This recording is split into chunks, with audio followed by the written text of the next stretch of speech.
तो hello everyone, गुरुजी computer classes में आप सभी का एक बार फिर से स्वागत है। तो जैसा कि आप सभी को पता है, हमने एक सीरीज चला रखी है जिसमें हम बेसिक से कर रहे हैं चीज़ों को एमएस वर्ड, एमएस एक्सेल और एमएस पीपीटी। तो वर्ड हमने बिल्कुल बेसिक से एक-एक चीज़, एक-एक कमांड हमने अपनी कंप्लीट कर ली है। अगर आपने अभी तक वर्ड के सेक्शन को नहीं देखा है तो आप प्लेलिस्ट में जाके एमएस वर्ड की पूरी प्लेलिस्ट बनी हुई है एक, उसमें आप बिल्कुल बेसिक से अपनी क्लासेस कर सकते हो। सबसे पहले वर्ड ज़रूरी होता है करने के लिए, क्योंकि उसमें हमने एक-एक कमांड बिल्कुल डीप में की है और वही कमांड आगे आपकी एक्सेल में और पीपीटी में मैक्सिमम कमांड वही सेम है। तो एक बार आप वर्ड ज़रूर देख लेना प्लेलिस्ट में जाके। आज से हम स्टार्ट करने वाले हैं हमारी एक्सेल की सीरीज़। तो एक्सेल की फर्स्ट क्लास है आज अपनी। इसमें भी हम एमएस वर्ड की तरह बिल्कुल बेसिक से करेंगे चीज़ों को, एक-एक चीज़ देखेंगे अपनी। ठीक है? तो आज हम इस क्लास में देखते हैं क्या हमारा इंटरफ़ेस रहता है एमएस एक्सेल का, क्या चीज़ें होती है इसमें, ठीक है? एमएस वर्ड किस चीज़ के लिए यूज़ किया जाता है? एमएस वर्ड कैलकुलेशन परफ़ॉर्म करने के लिए, कोई भी डाटा रखने के लिए, डाटा एंट्री के लिए, इन चीज़ों के लिए हम यूज़ करते हैं एमएस एक्सेल, ठीक है? तो सबसे पहले जान लेते हैं एमएस वर्ड की तरह एमएस एक्सेल की शॉर्टकट की क्या होती है ऑन करने के लिए। तो सबसे पहले हम कीबोर्ड से विंडो प्लस आर की को प्रेस करेंगे। जैसे ही मैं प्रेस करता हूँ विंडो प्लस आर की, मेरा जो रन टैब है वो यहाँ पे नीचे ओपन हो जाता है। इसमें मैं टाइप करूँगा एक्सेल। नॉर्मली हमें एक्सेल टाइप करना होता है इसमें, जैसे वर्ड में हमें विन वर्ड टाइप करना था, यहाँ पे हम एक्सेल टाइप करेंगे। जैसे ही मैं ओके प्रेस करता हूँ, तो जो मेरा न्यू टैब है एक्सेल का वो यहाँ पे ओपन हो जाता है। ठीक है, ये देखिए मेरा नया जो एक्सेल का टैब है वो यहाँ पे ओपन हो चुका है। इसे मैं कट कर देता हूँ। तो देखते हैं इसमें और क्या चीज़ें हैं। शॉर्टकट की मैंने आपको बता दी है। अब चलते हैं सबसे पहले टॉप में क्या चीज़ें हैं एमएस एक्सेल में। टॉप में सबसे ऊपर है टाइटल बार। इसमें बाय डिफ़ॉल्ट बुक 1 के नाम से ही आपका टाइटल आता है। इसके राइट में है वही सेम चीज़ें अपनी, क्लोज़ का बटन, ये रिस्टोर का बटन है, जिससे हम स्क्रीन का साइज़ जो है कम या ज़्यादा कर सकते हैं। ये देखिए साइज़ कम हो चुका है। अगर इसे मैं मैक्सिमाइज़ कर देता हूँ, तो मेरा वापस से स्क्रीन का साइज़ वही हो चुका है। इससे हम मिनिमाइज़ कर सकते हैं अपना जो वर्कबुक ओपन है, जो अपना एक्सेल ओपन है उसको। ठीक है? इसके लेफ्ट साइड में अगर चलें तो वही सेम चीज़ें हैं यहाँ पे, इसको हम बोलते हैं क्विक एक्सेस टूलबार।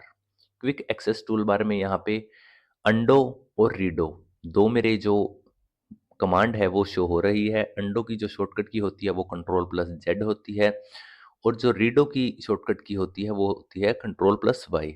इस बटन से मैं जो मेरा क्विक एक्सेस टूल बार है उसको मैं कस्टमाइज़ कर सकता हूँ, कोई भी नए बटन यहाँ से ऐड कर सकता हूँ, कोई भी जो पुराने बटन है वो यहाँ से रिमूव कर सकता हूँ। ठीक है? एक ये थर्ड जो बटन है ये सेव है, अपनी फ़ाइल को सेव करने के लिए हम इस बटन का क्विक एक्सेस टूल बार से यूज़ कर सकते हैं। इसके बाद अगर हम नीचे चलते हैं तो यहाँ पे जो आपकी शीट है, जितनी आपकी शीट है वो शो हो रही है। शीट क्या होती है? जैसे हमारे नोटबुक में पेजेस होते हैं, उसी तरीके से एक्सेल में यहाँ पे शीट होती है। ये मेरी जो ओपन है ये शीट 1 है। अगर मेरे को और शीट ऐड करनी हो तो यहाँ से मैं प्लस का जो सिंबल शो हो रहा है, यहाँ से मैं एक और शीट ऐड कर सकता हूँ। कितनी भी शीट मैं यहाँ पे ऐड कर सकता हूँ। अगर मुझे इन्हें रिमूव करनी है तो मैं डिलीट यहाँ से कर दूँगा मेरी शीट्स को। ये देखिए मेरी शीट्स यहाँ पे डिलीट हो चुकी है। 2007 वाले जो वर्ज़न है आपका, वहाँ पे बाय डिफ़ॉल्ट 3 शीट्स होती है, लेकिन अपडेट होके ये जो नया वर्ज़न आया है एमएस एक्सेल का, इसमें बाय डिफ़ॉल्ट 1 शीट आपको दिखती है यहाँ पे, ठीक है? इसके अगर राइट साइड में चलें तो वही अपना जो स्क्रॉल बार है, ये आपका वर्टिकल स्क्रॉल बार है, ये आपका हॉरिजॉन्टल स्क्रॉल बार है। इन्हें हम स्क्रॉल बार बोलते हैं। जैसे ही मैं इंक्रीज़ करता हूँ मेरा जो एक्सेल की शीट है, स्क्रॉल बार यहाँ पे छोटे हो जाते हैं और इसकी मदद से मैं आसानी से स्क्रॉल कर सकता हूँ अपनी शीट को या अपनी जो वर्कबुक है उसको। ठीक है? ये आपका हो गया स्क्रॉल बार। इसके अगर नीचे चलते हैं तो आपका स्टेटस बार शो होता है, जो आपको स्टेटस दिखाता है कि आपकी वर्कबुक रेडी है काम करने के लिए, एक्सेसिबिलिटी क्या है आपकी एमएस एक्सेल की। और इसके राइट में अगर स्टेटस बार के राइट में हम चलते हैं तो वही आपके मोड है अलग-अलग, ये है नॉर्मल मोड, ये है आपका पेज लेआउट मोड जिसमें आपको ये जो पेज है कि एक पेज पे आपका कितना टेक्स्ट आएगा, वो चीज़ यहाँ पे शो करता है। इससे आगे आपका नेक्स्ट पेज स्टार्ट हो जाता है। इसके बाद अपना है पेज ब्रेक प्रीव्यू, जहाँ तक आपका टेक्स्ट होगा वहीं तक आपका पेज को ये ब्रेक कर देगा। एमएस वर्ड में ये अलग थे, वहाँ पे वेब लेआउट और ऐसी चीज़ें थी। यहाँ पे अलग चीज़ें हैं। ये पेज पेज ब्रेक व्यू है, जिससे जहाँ पे आपका टेक्स्ट खत्म हो जाता है, आपका पेज वहीं पे ब्रेक हो जाएगा। ठीक है, ये आपका पेज ब्रेक हो गया। हम कर लेते हैं नॉर्मल व्यू। इसके बाद वही आपका ज़ूम सेक्शन है। आप कितना भी यहाँ से ज़ूम कर सकते हैं अपने वर्कबुक को। ठीक है, मैक्सिमम हम यहाँ पे 400% तक ज़ूम कर सकते हैं और बाय डिफ़ॉल्ट ये होता है 100%। ठीक है, तो ये आपका हो गया ज़ूम टैब। इसके बाद हम चलते हैं अपने फाइल सेक्शन में। ठीक है, फाइल सेक्शन में हमने चीज़ें देखी थी एमएस वर्ड में, वही सेम चीज़ें यहाँ पे है फाइल टैब में। जैसे ही मैं ओपन करता हूँ फाइल टैब को, होम, मेरा ये होम ही है फिलहाल। अगर न्यू पे मैं क्लिक करता हूँ, तो अगर मेरे को न्यू कोई भी ब्लैंक वर्कबुक इंसर्ट करनी हो तो मैं न्यू पे क्लिक करूँगा। कंट्रोल एन इसकी शॉर्टकट की होती है। अगर कोई भी फाइल मेरे को ओपन करनी हो तो मैं ओपन में जाके करूँगा। अगर कोई भी मेरे को इन्फॉर्मेशन चाहिए, इंस्ट्रक्शंस चाहिए एडिशनल, तो मैं यहाँ से करूँगा। ये एमएस ऑफिस का एक बटन होता है जिसमें इंस्ट्रक्शंस आपको एमएस ऑफिस की तरफ से मिलेंगी। इसके बाद है इन्फॉर्मेशन। कोई भी मेरे को इन्फॉर्मेशन चाहिए एमएस एक्सेल से रिलेटेड, वो मैं यहाँ से ले सकता हूँ। ये देखिए जो अलग-अलग इन्फॉर्मेशन है, गाइडलाइंस जो है आपकी, वो यहाँ से हम पढ़ सकते हैं। इसके बाद सेव, अगर कोई भी डॉक्यूमेंट मेरे को सेव करना हो तो मैं यहाँ से करूँगा। ठीक है, सेव एज़, पुराने डॉक्यूमेंट को अगर नई जगह पे मेरे को कहीं पे सेव करना हो, नई लोकेशन का नेम देके, न्यू नेम देके, तो मैं सेव एज़ का यूज़ करूँगा। ठीक है, इसके बाद हिस्ट्री, कोई भी पुराने डॉक्यूमेंट आपको देखने हो, क्या आपने एक्शन किए हैं अभी हाल ही में, वो आप हिस्ट्री से देखेंगे। प्रिंट अगर आपको करना हो डॉक्यूमेंट तो प्रिंट का यूज़ करूँगा। शेयर अगर यहाँ से डायरेक्ट मेल करना हो, कोई भी आपको थर्ड पार्टी एप्लीकेशन का यूज़ करके शेयर करना हो तो आप यहाँ से करेंगे। अगर पीडीएफ बनानी हो मेरे को, या फिर डॉक्यूमेंट मेरे को एक्सपोर्ट करना हो किसी अलग फाइल एक्सटेंशन से, तो मैं यहाँ से चेंज फाइल टाइप भी कर सकता हूँ। अगर पीडीएफ बनानी है तो मैं यहाँ से पीडीएफ बना सकता हूँ। पब्लिश अगर करना हो मेरे को किसी दूसरे सॉफ्टवेयर में, जैसे यहाँ पे पावर बीआई का आपको नेम दिया गया है, तो उस केस में हम पब्लिश का यूज़ करेंगे। ठीक है, ये आपका हो गया फाइल टैब, इसको मैं क्लोज कर देता हूँ। ठीक है, ये आपका था फाइल टैब, वही पुरानी चीज़ें हैं सेम बिल्कुल। इसके बाद अपना है नेक्स्ट होम टैब। ठीक है, होम टैब आज देख लेते हैं क्या चीज़ें हैं। उससे पहले कुछ जो बेसिक चीज़ें हैं एमएस एक्सेल की, वो मैं आपको एक बार क्लियर कर देता हूँ, वो चीज़ें मैं आपको बता देता हूँ। जैसे ये जो आपकी होती है ए बी सी डी, इनको हम बोलते हैं कॉलम। ठीक है, ये देखिए मेरा पूरा कॉलम यहाँ पे सेलेक्ट हो चुका है। ये अपने होते हैं कॉलम। अगर 1 2 3 4 5 ये काउंटिंग में जो है, इसको हम बोलते हैं रो। ये कंप्लीट आपकी यहाँ पे रो सेलेक्ट हो चुकी है। और जो इंटरसेक्शन होता है एक रो और कॉलम का, जैसे यहाँ पे देखिए, ये आपकी रो है, ये आपका कॉलम है, ये इंटरसेक्शन हो रहा है, इसको हम क्या बोलते हैं? इसको हम बोलते हैं cell. The point where a row and column intersects, that point is known as cell। ठीक है, तो ये आपकी डेफिनेशन होगी सेल की, और ये आपका जहाँ पे इंटरसेक्ट करता है रो एंड कॉलम, वो पॉइंट आपका सेल कहलाता है। ठीक है, ये होता है सेल। अगर इसको मेरे को कीबोर्ड की मदद से मूव करना हो तो मैं एरो की यूज से किसी भी पॉइंट पे, किसी भी एड्रेस पे इसे मैं मूव कर सकता हूँ। ठीक है, ये मैं एरो की मदद से मूव कर सकता हूँ। इसके अलावा अगर मैं एंटर प्रेस करता हूँ तो जो मेरी सेल है वो उसके नीचे वाली सेल यहाँ पे सेलेक्ट हो जाएगी। अगर मैं टैब प्रेस करता हूँ तो जो नेक्स्ट सेल है वो यहाँ पे आगे चलनी स्टार्ट हो जाएगी। अगर शिफ्ट के साथ मैं टैब प्रेस करता हूँ तो जो वापस से पीछे वाली सेल है वो सेलेक्ट हो जाएगी। ठीक है, ये आपकी मूवमेंट हो गई एक सेल की। इसके बाद साइज अगर मेरे को इंक्रीज या डिक्रीज करना हो किसी भी रो का, किसी भी सेल का, उस केस में मैं कैसे करूँगा? ये देखिए यहाँ पे अगर मैं कर्सर लेके आता हूँ दोनों कॉलम के बीच में, तो यहाँ पे अलग एरो एक बन जाता है। इसे मैं सेलेक्ट करके अगर इंक्रीज करता हूँ तो ये देखिए जो मेरा साइज है मेरी पूरी कॉलम का, वो यहाँ पे इंक्रीज हो जाता है। कितना भी मैं यहाँ पे इंक्रीज या डिक्रीज कर सकता हूँ इस एरो की मदद से। अगर मेरे को कॉलम का साइज इंक्रीज या डिक्रीज करना हो तो उसी सेम तरीके से, अगर मेरे को रो का साइज इंक्रीज या डिक्रीज करना हो तो मैं उसी तरीके से इन दोनों रो के बीच में लेके आता हूँ मेरे कर्सर को। अलग यहाँ पे एक कर्सर बन जाता है। इसे सेलेक्ट करके मैं कितना भी इंक्रीज या डिक्रीज मेरी रो को यहाँ पे कर सकता हूँ। ये देखिए यहाँ पे इंक्रीज और डिक्रीज हो रहा है। ठीक है। अब मान लीजिए मैंने यहाँ पे एक कोई भी टेक्स्ट लिखा, जैसे गुरुजी कंप्यूटर क्लासेस में यहाँ पे लिख देता हूँ। ठीक है। अब यहाँ पे क्या हो रहा है, ये मेरा नेक्स्ट कॉलम में यहाँ पे चला गया है टेक्स्ट।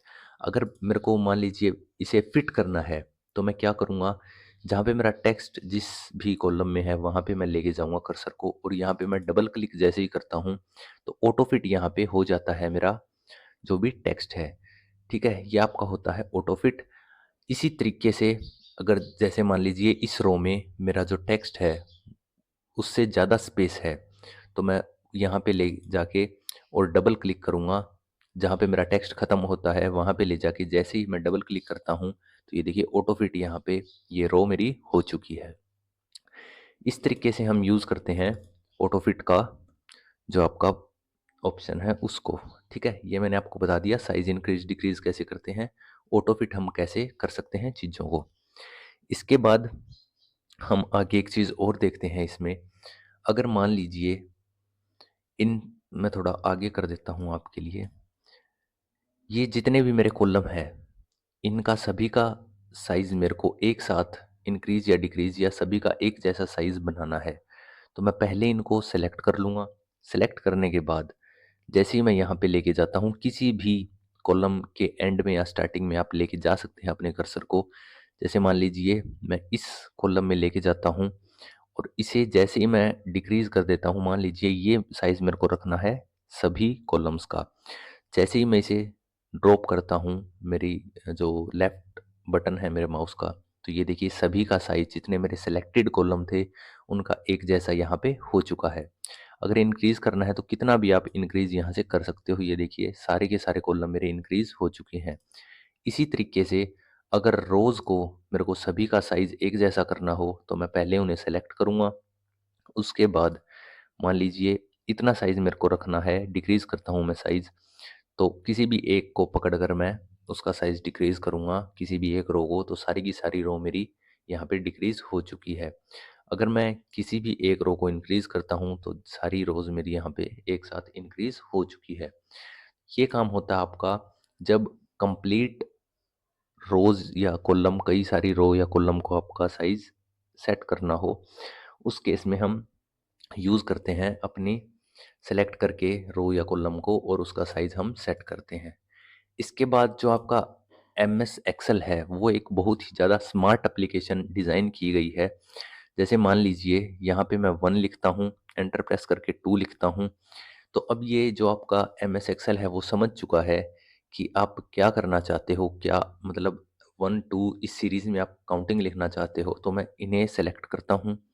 ठीक है, दोनों जो मेरे सेल्स है, यहाँ पे मैं इस डॉट के ऊपर जैसे ही एरो को लेके जाता हूँ, एक प्लस का सिंबल यहाँ पे शो होता है। इसे पकड़कर मैं अगर नीचे ड्रैग करता हूँ, तो साथ में आपकी काउंटिंग इंक्रीज़ होती दिख रही होगी आपको 11, 12 तक। कितने भी आप काउंटिंग यहाँ पे लिख सकते हो, ऑटोमेटिक यहाँ पे काउंटिंग आ जाएगी।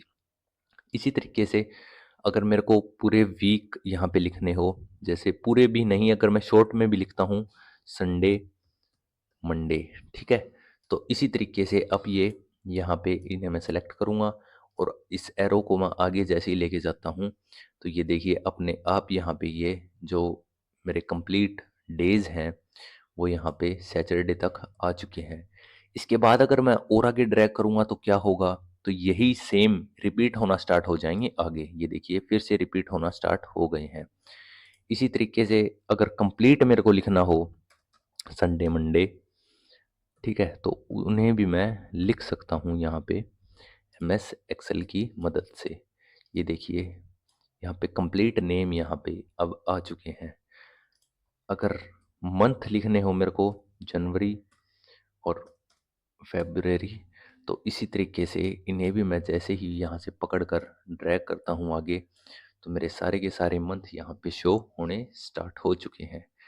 ठीक है, ये आपका होता है जो स्मार्ट है, आपका स्मार्टनेस है जो एम एस एक्सेल की इस तरीके से हमें दिखती है यहाँ पे।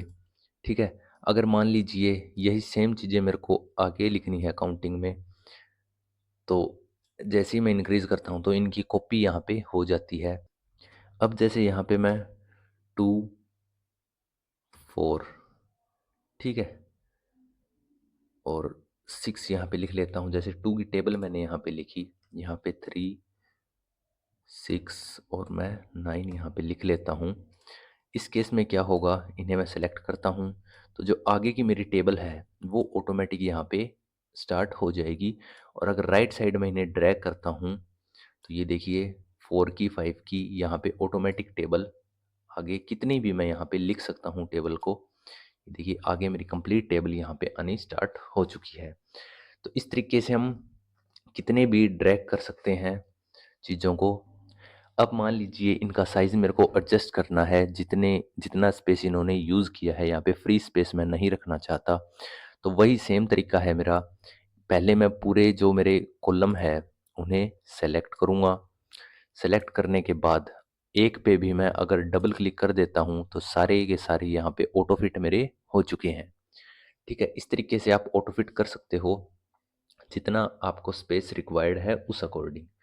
तो ये आपके हो गए जो हम ड्रैग करके ऑटोमेटिक यहाँ पे इंसर्ट कर सकते हैं चीज़ों को एम एस एक्सेल में। ठीक है, तो होप करता हूँ ये चीज़ें आपको क्लियर हो गई होगी।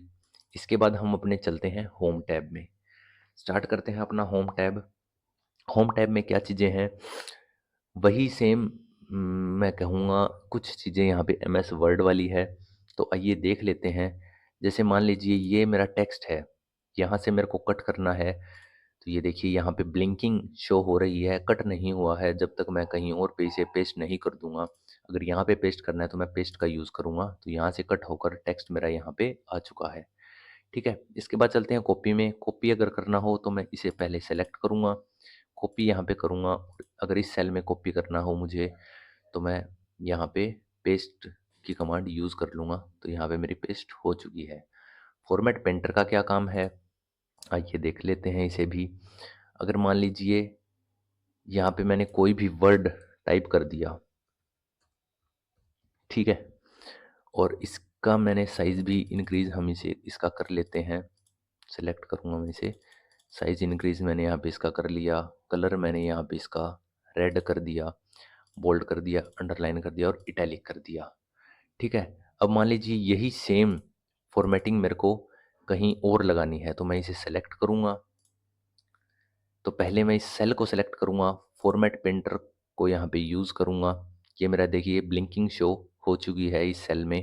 अगर मेरे को इस सेल में यही सेम फॉर्मेटिंग लगानी है तो मैं इस सेल को आके सेलेक्ट करूँगा और जो मेरी फॉर्मेटिंग है वो लग चुकी है इस सेल में। ठीक है, तो ये आप देख सकते हैं वही सेम फॉर्मेटिंग यहाँ पे इस सेल में लग चुकी है। ठीक है, ये आपका होता है फॉर्मेट पेंटर का काम। इसके बाद यहाँ से हम कोई भी अपना जो फ़ॉन्ट का स्टाइल है वो चेंज कर सकते हैं। इसे मैं थोड़ा अलग जगह पे कॉपी कर देता हूँ ताकि आपको चीज़ें क्लियर हो। ठीक है, मान लीजिए इसका हमें ये देखिए अलग-अलग यहाँ पे फ़ॉन्ट स्टाइल आपका स्टार्ट हो चुका है इस पे फॉर्मेट होना। ठीक है, यहाँ से आप कोई भी सेल का जो फ़ॉन्ट का स्टाइल है वो चेंज कर सकते हो। साइज़ अगर आपको इंक्रीज़ या डिक्रीज़ करना हो तो कितना भी आप यहाँ से कर सकते हो। बोल्ड, इटैलिक, अंडरलाइन आप यहाँ से कर सकते हो चीज़ों को। ठीक है, जिस सेल में आपका सेलेक्ट होगा, जो भी सेल सेलेक्टेड होगी उसी में ये फॉर्मेटिंग अप्लाई होगी। ये बॉर्डर है, किसी भी सेल में अगर आपको बॉर्डर लगाने हो तो आप यहाँ से इंसर्ट कर सकते हो। ये देखिए मेरा इस सेल में बॉर्डर यहाँ पे लग चुका है। अगर मान लीजिए इस कंप्लीट सेल में मेरे को बॉर्डर लगाना है तो मैं यहाँ से किसी भी तरीके का बॉर्डर लगा सकता हूँ। ये देखिए अब जो प्रिंट करूँगा मैं तो मेरा ओनली ये बॉर्डर शो होगा, जो मेरी ये ग्रिड लाइंस है ये प्रिंट में कभी भी नहीं आती है। जो आपने बॉर्डर अप्लाई किया है ओनली वही बॉर्डर आपको प्रिंट में शो होगा। ठीक है, अगर सेल का अंदर से मेरे को कलर फिल करना हो, सेल अंदर जो पूरी सेल में, तो जो भी मेरी सेल सेलेक्टेड होगी उसके अंदर मैं कोई भी कलर यहाँ पे फिल कर सकता हूँ। ये देखिए सेल में मेरा कलर फिल हो चुका है। अगर टेक्स्ट का कलर चेंज करना हो मेरे को, तो यहाँ से मैं टेक्स्ट का कोई भी कलर चेंज कर सकता हूँ। नीचे आप देखिए गुरुजी का जो कलर है वो चेंज हो रहा है, ठीक है? ग्रीन कलर मैं यहाँ पे कर देता हूँ। अगर 1 या 2 एक स्पेसिफिक पॉइंट के हिसाब से आपको साइज़ इंक्रीज़ या डिक्रीज़ करना हो तो हम यहाँ से करेंगे। 2 पॉइंट मेरे यहाँ पे इंक्रीज़ हो रहे हैं साइज़ के। अगर डिक्रीज़ करना हो तो वही 2 पॉइंट मेरे डिक्रीज़ होंगे यहाँ से, ठीक है? ये आपका हो गया, अपना फ़ॉन्ट टैब कंप्लीट हो चुका है। इसके बाद हम चलते हैं अलाइनमेंट। अलाइनमेंट वर्ड से यहाँ पे अलग है। वर्ड में 3 ही हमारी अलाइनमेंट थी, अगर यहाँ पे देखें तो 6 हमारी अलाइनमेंट है। तो मैं इसे क्लियर करने के लिए पहले तो इसका कलर मैं ब्लैक कर देता हूँ, ठीक है? और इसका साइज़ हम थोड़ा इंक्रीज़ कर लेते हैं। गुरुजी वाला जो अपना ये है, सेल है, ठीक है? इसकी सेल का साइज़ मैंने आपके लिए इंक्रीज़ कर लिया। तो अब देखिए ये होती है टॉप, मिडल और बॉटम अलाइनमेंट। अब हमारी यहाँ पे बॉटम वाली अलाइनमेंट है तो गुरुजी बॉटम में मेरा शो हो रहा है। अगर मैं इसे मिडल में कर देता हूँ तो ये देखिए मिडल में आ चुका है। अगर टॉप में कर देता हूँ तो गुरुजी टॉप में आ जाता है। तो ये होती है सेल की अलाइनमेंट, ठीक है? सेल में टेक्स्ट आपको कहाँ पे शो करना है। इसके बाद ये है लेफ्ट, ये है सेंटर और ये है राइट अलाइनमेंट। अब ये हमारा लेफ्ट में है, सेंटर में जैसे ही कर देता हूँ तो मेरा टेक्स्ट सेंटर में आ चुका है, यहाँ पे आपको दिख रहा होगा। अगर जैसे ही मैं राइट में कर देता हूँ तो राइट में मेरा टेक्स्ट आ चुका है, ठीक है? ये आपका होता है अलाइनमेंट का केस। इसके बाद हम चलते हैं, ये क्या चीज़ें हैं, इनका क्या काम है। ये वही हमारा इंडेंटेशन है। इंक्रीज़ या डिक्रीज़ करना हो इंडेंट तो मैं यहाँ से कर सकता हूँ। ये देखिए ये जो मेरा इंडेंट है, गुरुजी है जो यहाँ पे राइट साइड में जा रहा है, इंडेंट जो है मेरा इंक्रीज़ हो रहा है। अगर डिक्रीज़ करना हो इसे तो मैं यहाँ से इसे डिक्रीज़ भी कर सकता हूँ, ठीक है? ये आपका हो गया इंक्रीज़ या डिक्रीज़ इंडेंट का। इसका क्या काम है? इस कमांड का, ये हमारी ओरिएंटेशन सेट करने के लिए होती है। किसी भी टेक्स्ट का अगर हमें ओरिएंटेशन सेट करना हो उस केस में हम यूज़ करते हैं ओरिएंटेशन का। आपको करके दिखा देता हूँ, ठीक है? इसे मैं सेलेक्ट करता हूँ,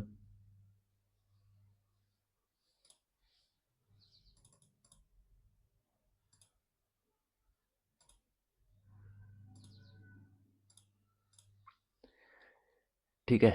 पहले मैं इस सेल को सेलेक्ट करता हूँ, इसके बाद जैसे ही मैं ओरिएंटेशन वाली कमांड पे जाता हूँ, तो ये देखिए ये है काउंटर क्लॉकवाइज़।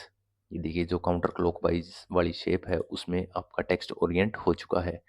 एंगल क्लॉकवाइज़ करना हो तो इस डायरेक्शन में हम कर सकते हैं। किसी भी तरीके का वर्टिकल अ, ऊपर की तरफ आपको टेक्स्ट लिखना हो, टेक्स्ट डाउन की तरफ लिखना हो, किसी भी तरीके से आप यहाँ पे यूज़ कर सकते हो। अब मान लीजिए इसके अलावा यहाँ पे फॉर्मेट सेल अलाइनमेंट में मैं जैसे ही जाता हूँ, टेक्स्ट की जो डायरेक्शन है उसे मैं अपने अकॉर्डिंग यहाँ पे फॉर्मेट करना चाहता हूँ। तो ये देखिए यहाँ से मैं कितने भी एंगल पे जो मेरा टेक्स्ट है उसे फॉर्मेट कर सकता हूँ। अगर मान लीजिए थोड़ा-सा मेरे को यहाँ पे एंगल सेट करना है, तो ये देखिए आपका एंगल यहाँ पे चेंज हो चुका है। ये आपका हो गया एंगल क्लॉकवाइज़ या और एंटी क्लॉकवाइज़, जो भी आप जिस भी तरीके से आप यूज़ करना चाहते हो आप यूज़ कर सकते हो। आपकी ओरिएंटेशन की कमांड यहाँ पे कंप्लीट होती है। इसके बाद चलते हैं रैप टेक्स्ट और मर्ज एंड सेंटर का क्या काम है। तो अगर मान लीजिए जैसे मैंने यहाँ पे कोई भी टेक्स्ट लिखा, जैसे ये टेक्स्ट मैंने यहाँ पे लिख दिया और इस सेल का साइज़ मैं डिक्रीज़ कर देता हूँ, तो जो मेरा टेक्स्ट है यहाँ पे, मैं थोड़ा ज़ूम करके आपको दिखा देता हूँ यहाँ पे, ठीक है? ये देखिए, जो मेरा टेक्स्ट है वो नेक्स्ट सेल में जा रहा है। अगर मैं चाहता हूँ मेरा टेक्स्ट नेक्स्ट सेल में ना जाए, इसी सेल में इसके नीचे एडजस्ट हो जाए, तो मैं इस सेल को सिलेक्ट करूँगा, रैप टेक्स्ट यहाँ पे ऑन कर दूँगा, तो ये देखिए जो मेरा टेक्स्ट है, इसी सेल में यहाँ पे नीचे एडजस्ट हो चुका है और नेक्स्ट सेल में अब नहीं जा रहा मेरा टेक्स्ट। तो इस केस में हम यूज़ करते हैं रैप टेक्स्ट का, ठीक है? होप करता हूँ रैप टेक्स्ट आपको क्लियर हो गया होगा। इसके बाद हम चलते हैं मर्ज एंड सेंटर। और जैसे ही मैं रिमूव करता हूँ रैप टेक्स्ट को तो वापस से मेरा टेक्स्ट नेक्स्ट सेल में चला जाएगा, ठीक है? इसके बाद हम बात करते हैं मर्ज एंड सेंटर की। मर्ज एंड सेंटर का क्या काम होता है? तो जैसे मैंने यहाँ पे कोई भी टेक्स्ट लिखा, मान लीजिए गुरुजी कंप्यूटर क्लासेस में यहाँ पे लिख लेता हूँ, ठीक है? इसके बाद मान लीजिए कोई भी और टेक्स्ट मैं यहाँ पे लिख लेता हूँ, तो मेरा वही नेक्स्ट सेल में यहाँ पे टेक्स्ट जा रहा है। इस केस में अगर मान लीजिए इन सेल्स को मैं मर्ज करना चाहता हूँ और जो मेरा ये टेक्स्ट है इसे मैं सेंटर में लेके आना चाहता हूँ, जितने भी सेल मैंने मर्ज की है, उस केस में हम यूज़ करते हैं मर्ज एंड सेल सेंटर का। मान लीजिए यहाँ तक मैंने सेल, पहले मैं इसका साइज़ डिक्रीज़ कर देता हूँ, ठीक है। अब मान लीजिए यहाँ तक मेरे को मर्ज करनी थी सेल्स को, ठीक है, तो मैं पहले इन्हें सेलेक्ट करूँगा। उसके बाद क्या करूँगा मैं, यहाँ पे मर्ज एंड सेंटर की कमांड पे मैं जैसे ही क्लिक करता हूँ तो ये देखिए मेरी सारी सेल्स मर्ज हो चुकी है। अब ये एक सेल है, अलग अलग सेल्स नहीं है, ये एक सेल है और जो मेरा टेक्स्ट है वो सेंटर में आ चुका है। ये काम होता है आपका मर्ज एंड सेंटर का, ठीक है। इसके बाद इसी में कुछ और ऑप्शंस हैं, इन्हें भी हम देख लेते हैं। थोड़ा नीचे चलते हैं। अब मान लीजिए मैं यहाँ पे कुछ रो और कॉलम सेलेक्ट कर लेता हूँ, ठीक है। अब देखते हैं अगली क्या काम, मर्ज अक्रॉस का क्या काम होता है। अगर मैं इसे सिंपल मर्ज सेल्स करता हूँ, पहले मर्ज सेल्स देख लेते हैं। मर्ज सेल्स करता हूँ तो ये सारी की सारी मेरी सेल है वो मर्ज हो चुकी है और एक सेल मेरी यहाँ पे बन चुकी है, ठीक है।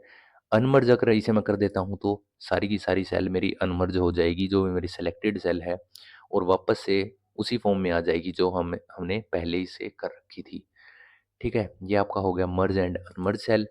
इसके बाद हम देखते हैं जो आपका मर्ज अक्रॉस है उसका क्या काम होता है। जैसे ही मैं मर्ज अक्रॉस पे क्लिक करता हूँ तो जो मेरे कॉलम्स है वो यहाँ पे मर्ज हो चुके हैं, जो सारे मेरे कॉलम्स थे अलग अलग वो यहाँ पे मर्ज हो चुके हैं, और जो मेरी रो है वो अभी भी डिफरेंट है, ठीक है। देख सकते हैं आप अलग अलग जो मेरी रो है। यहाँ पे मैं आपके लिए बॉर्डर लगा देता हूँ ताकि चीज़ें आपको अच्छे से क्लियर हो जाएं। ये देखिए, ठीक है, मेरी जो रो है वो अभी भी अलग अलग है और जो कॉलम है वो सारे के सारे मर्ज हो चुके हैं। ये आपका काम होता है मर्ज अक्रॉस का। एग्जाम में कई बार मर्ज अक्रॉस दे दिया जाता है, उस केस में आपको इसी तरीके से फॉर्मेट करना होता है अपनी सेल्स को, ठीक है। ये आपका हो गया मर्ज एंड सेंटर की सारी कमांड्स हमने क्लियर कर ली है। अलाइनमेंट का कंप्लीट टैब हमारा हो चुका है। इसके बाद हम चलते हैं नंबर वाले टैब पे। इनका क्या काम होता है, क्या चीज़ें होती है, ये बहुत ही ज़्यादा इम्पोर्टेंट हम टैब कह सकते हैं। काफ़ी जगह इनका यूज़ होता है, काफ़ी ऑफिस में, ठीक है। तो इन्हें देख लेते हैं एक बार क्या चीज़ें हैं। इसके लिए मैं आपके लिए एक बार एक टेक्स्ट यहाँ पे टाइप कर देता हूँ, एक टेबल अलग से तैयार करता हूँ। तो ये देख लेते हैं हमारा क्या काम होता है नंबर टैब का। तो मैंने आपके लिए यहाँ पे अलग अलग जो जितने भी कमांड्स हैं मेरी नंबर टैब में, उनके लिए एक टेबल तैयार कर ली है। इन्हें हम फॉर्मेट करके देखते हैं क्या चीज़ें होती है। तो बाय डिफ़ॉल्ट मेरा जनरल यहाँ पे सिलेक्टेड होता है। जनरल में हम कोई भी नंबर, कोई भी टेक्स्ट जनरली लिख सकते हैं, ठीक है। इनमें कोई भी अलग चीज़ नहीं होती। बाय डिफ़ॉल्ट ये लेफ़्ट साइड से स्टार्ट होते हैं, ठीक है। तो ये आपका हो गया जनरल का काम।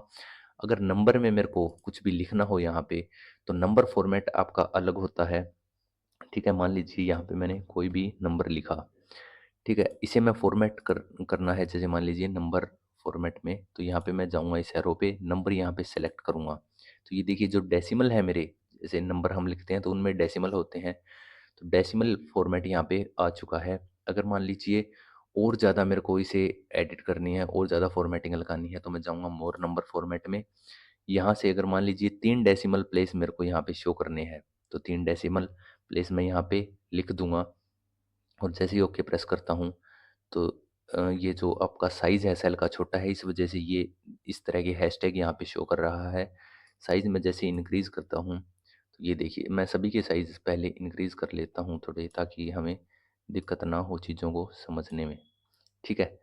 अब जैसे ये देखिए 3 डेसिमल प्लेस आ चुके हैं, और जैसे मैं यहाँ पे एक नंबर माइनस में लिख लेता हूँ, ठीक है, एंटर प्रेस करता हूँ, माइनस में कोई भी नंबर लिख लेता हूँ।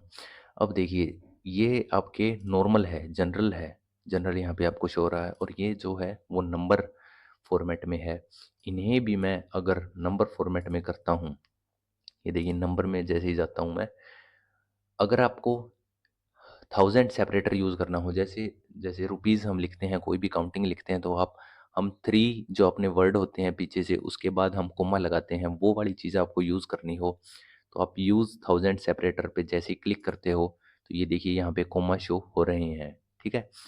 अगर नेगेटिव नंबर को मेरे को रेड में शो करना हो, जैसे कोई भी हम कैलकुलेशन लिखते हैं, कोई भी कैलकुलेशन कर रहे हैं, किसी का हिसाब किताब कर रहे हैं, तो अगर लॉस में है वो चीज़ें, कोई भी पर्सन या कोई भी कंपनी, उस केस में हम माइनस की बजाय रेड से हम शो कर सकते हैं। और दोनों चीज़ अगर मेरे को शो करनी हो, माइनस और रेड, तो मैं इसे सेलेक्ट कर लूँगा। ओके जैसे ही प्रेस करूँगा तो ये देखिए मेरे जो कोमा है वो यहाँ पे शो हो रहे हैं, जो जनरली हम यूज़ करते हैं, थाउजेंड सेपरेटर जिसे हम बोलते हैं। और मेरे माइनस वाली जितने भी यहाँ पे चीज़ें हैं वो मेरी रेड में शो होनी स्टार्ट हो चुकी है। ठीक है, अगर मैं ज़्यादा इसे सिलेक्ट करता हूँ तो इन सभी पे मैं एक साथ नंबर फॉर्मेट लगा सकता हूँ। अगर यहाँ पे अब मैं कुछ भी टाइप करूँगा तो ऑटोमेटिकली ये मेरा नंबर फॉर्मेट में चला जाएगा। इसके बाद हम चलते हैं करेंसी फॉर्मेट पे। करेंसी में क्या चीज़ें होती है, अगर मान लीजिए कोई भी मैंने यहाँ पे अमाउंट यहाँ पे लिख ली है, ठीक है, इसे मैं सेलेक्ट करूँगा। करेंसी फॉर्मेट पे मैं जैसे ही जाता हूँ तो कोमा और मेरा जो सिंबल है वो ऑटोमेटिक यहाँ पे लग जाएगा। बाय डिफ़ॉल्ट मैंने सिस्टम में रुपीज़ यहाँ पे सेट कर रखा है और कोमा यहाँ पे जो अपने इंडियन सिस्टम में होते हैं वो लगा रखे हैं, तो वो करेंसी फॉर्मेट में आ जाएँगे। अब देखिए मैंने इस सेल पे लगाया है बस करेंसी फॉर्मेट, नेक्स्ट सेल पे मेरी कोई भी कमांड अप्लाई नहीं है, तो ये बाय डिफ़ॉल्ट यहाँ पे जनरल उठाएगा। अगर इन सारी की सारी सेल्स को मैं यहाँ पे करेंसी फॉर्मेट में लगा देता हूँ, तो अब मैं किसी भी अगर सेल में कुछ भी टाइप करता हूँ तो बाय डिफ़ॉल्ट ये अब करेंसी फॉर्मेट में उठाएगा। ठीक है? ये आपका हो गया करेंसी। इसे भी हम मॉडिफ़ाई कर सकते हैं हमारी नीड्स के अकॉर्डिंग। मैं जाऊँगा करेंसी वाले टैब में। नेगेटिव के लिए वही सेम चीज़ें हैं, यहाँ पे मैं रेड शो कर सकता हूँ। सिंबल अगर मेरे को कोई भी और लगाना हो, ये देखिए हर एक कंट्री के यहाँ पे आपके सिंबल है, डॉलर है, किसी भी कंट्री का आप यहाँ पे लगा सकते हो। ठीक है? जैसे मैंने यहाँ पे इस सेल में अब डॉलर लगा दिया है। अगर सभी में लगाना हो तो मैं सारी की सारी जो मेरी सेल्स हैं उन्हें सेलेक्ट करूँगा, करेंसी में जाऊँगा और यहाँ से कोई भी मैं करेंसी चूज़ कर सकता हूँ। ठीक है? ओके प्रेस करते ही ये देखिए मेरे डॉलर यहाँ पे आ चुके हैं। इसके बाद है अकाउंटिंग सेक्शन। इसे मैं जैसे कोई भी नंबर लिखता हूँ, तो अकाउंटिंग का क्या काम होता है, मैं जैसे ही अकाउंटिंग यहाँ पे सिलेक्ट करता हूँ तो जो मेरा सिंबल है वो सारे के सारे यहाँ पे एक जगह पे शो होंगे। मैं सभी में अकाउंटिंग लगा के दिखा देता हूँ आपको। और जो या टेक्स्ट लिखते ये देखिए इनमें क्या फ़र्क है, जो सिंबल है वो मेरे यहाँ पे शो होंगे। और एक चीज़ और इनमें है, जैसे इसे मैं ज़ीरो कर देता हूँ, इस वैल्यू को एंटर प्रेस करते ही, तो यहाँ पे मेरी ज़ीरो शो हो रही है। और अकाउंटिंग वाले सेक्शन को मैं जैसे ही ज़ीरो करता हूँ तो यहाँ पे देखिए माइनस शो हो रहा है। ठीक है, ज़ीरो की बजाय। ये फ़र्क होता है आपका करेंसी और अकाउंटिंग वाले सेक्शन में। अकाउंटिंग वाले सेक्शन को भी हम मॉडिफाई कर सकते हैं हमारी नीड्स के अकॉर्डिंग। यहाँ पे कोई भी हम सिंबल लगा सकते हैं, डेसिमल प्लेसेस कम या ज़्यादा कर सकते हैं। ये आपका हो गया अकाउंटिंग। इसके बाद हम चलते हैं डेट वाले सेक्शन पे। डेट में हमारी क्या चीज़ें हैं, जैसे यहाँ पे मैंने कोई भी डेट यहाँ पे लिख दी, 02/2024, तो बाय डिफ़ॉल्ट जैसे ही मैं इस फॉर्मेट में लिखता हूँ टेक्स्ट को, तो ये ऑटोमेटिक यहाँ पे डेट उठा लेता है। ये आपकी स्मार्टनेस हम कह सकते हैं एमएस एक्सेल की, यहाँ पे उठा लेता है। अगर मान लीजिए किसी और तरीके से मेरे को इसे फॉर्मेट करना है तो डेट वाले सेक्शन में मान लीजिए मेरे को मार्च यहाँ पे दिखाना है, मंथ का नेम यहाँ पे दिखाना है, डे यहाँ पे दिखाना है। जैसे मैं डे वाले को सेलेक्ट करता हूँ तो ये देखिए ये हैशटैग फिर से आ गए हैं साइज़ की वजह से। साइज़ इसका इंक्रीज़ कर देता हूँ मैं। तो ये देखिए आपका जो मैंने फॉर्मेट सेलेक्ट किया था, जो आपका वीकली आपके डे होते हैं जो वो भी यहाँ पे शो हो रहे हैं, मंथ का पूरा नेम शो हो रहा है। ठीक है, इस तरीके से हम इन सभी को अगर मैं डेट वाले सेक्शन के अंदर डाल देता हूँ, मोर नंबर्स में मैं जाऊँगा, डेट यहाँ पे सेलेक्ट करूँगा और किसी भी मान लीजिए इस फॉर्मेट में मेरे को सभी शो करने हैं, तो अब यहाँ पे अगर मैं कोई भी डेट लिखता हूँ,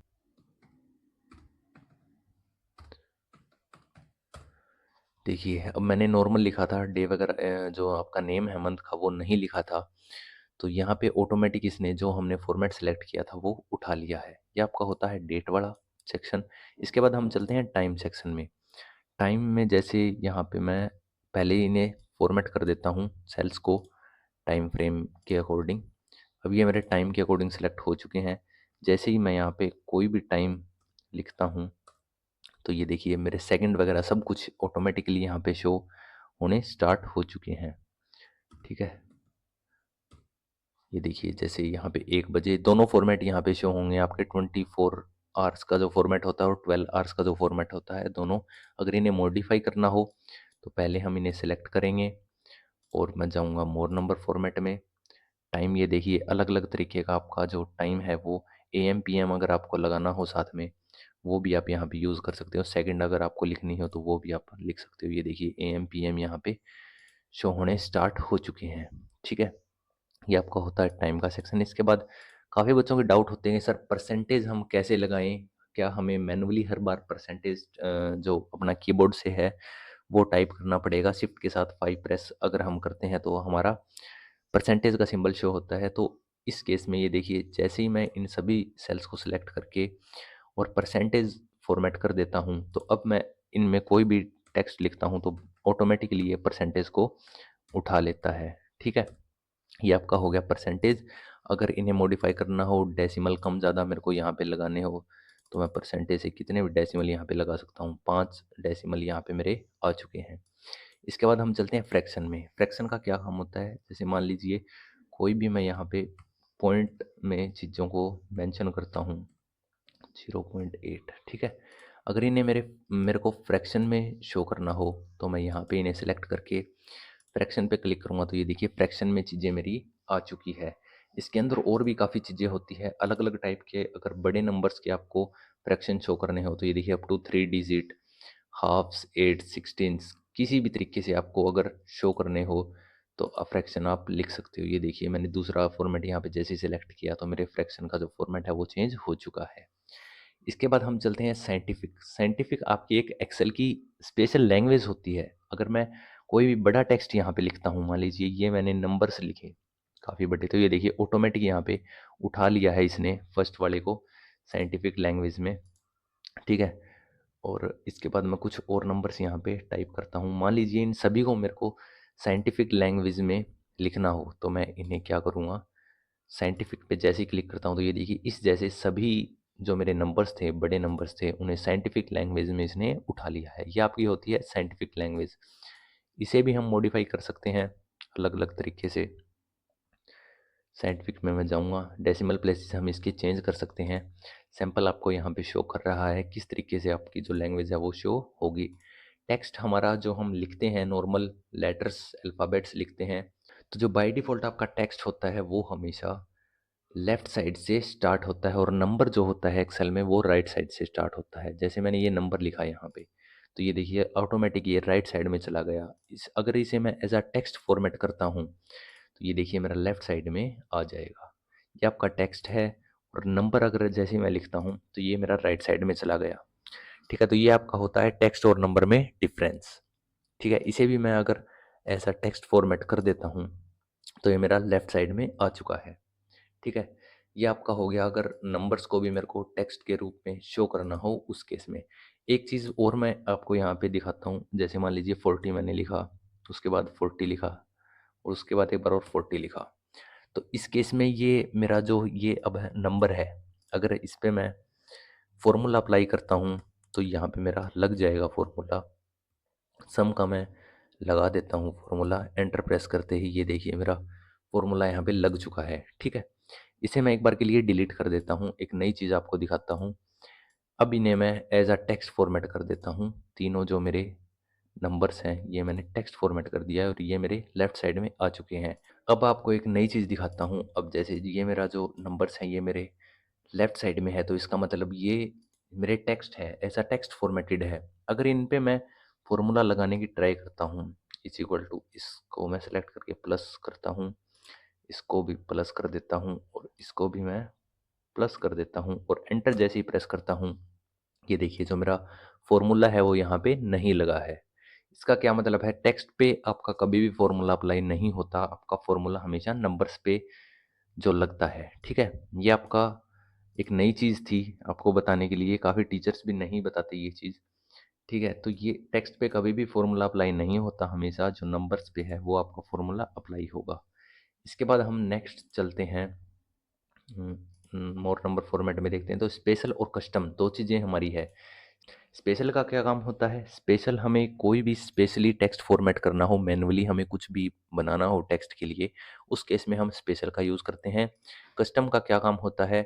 कस्टम होता है आपका जैसे किसी भी नए तरीके डेट, फॉर्मेट, आपका टाइम वगैरह किसी भी नए तरीके से आपको शो करना हो या कोई भी नंबर आपको अलग-अलग तरीके से काफ़ी चीज़ें हैं यहाँ पे जैसे रुपीज़, सिंबल वगैरह कुछ भी आपको नए तरीके से फॉर्मेट करना हो, उस केस में हम यूज़ करते हैं जो आपका कस्टम टैब हो गया। जैसे मैं करके दिखा देता हूँ आपको, जैसे ये मेरी डेट है, इसे ये अब दिसंबर यहाँ पे शो कर रहा है, मंथ का नेम शो कर रहा है। अगर मैं कस्टम में जाके इसे किसी और फॉर्मेट में यहाँ पे सेलेक्ट करता हूँ, मान लीजिए ये है मेरा DDMM, इस फॉर्मेट में शो करना है, तो ये देखिए मेरा टाइम भी साथ में शो होगा और डेट की फॉर्मेट चेंज हो जाएगी। इस तरीके से कस्टम फॉर्मेट में हम किसी भी नए तरीके से अपनी चीज़ों को फॉर्मेट कर सकते हैं। अगर only date and month show करना हो तो मैं इसे सेलेक्ट करूँगा और ये 5 दिसंबर यहाँ पे डेट एंड मंथ यहाँ पे मेरा आ चुका है। काफ़ी नई चीज़ें हैं कस्टम में, अगर सारी को मैं परफॉर्म करके दिखाऊंगा तो काफ़ी वीडियो लंबी हो जाएगी। ठीक है, तो अभी भी काफ़ी लंबी हो चुकी है वीडियो। आज हम इतना ही रखते हैं अपने एक्सेल में। नेक्स्ट क्लास में हम करेंगे यहाँ से कंडीशनल फॉर्मेटिंग से स्टार्ट और सभी अपना होम टैब कंप्लीट करेंगे। ठीक है, आज की वीडियो में इतना ही। मिलते हैं नेक्स्ट वीडियो में। जरूर सब्सक्राइब करें गुरुजी कंप्यूटर क्लासेस यूट्यूब चैनल को, ताकि आप एक्सपर्ट बन सकें MS एक्सेल, पावर पॉइंट और कंप्यूटर के हर फील्ड में। ठीक है, सब्सक्राइब जरूर कर लेना। Thank you everyone.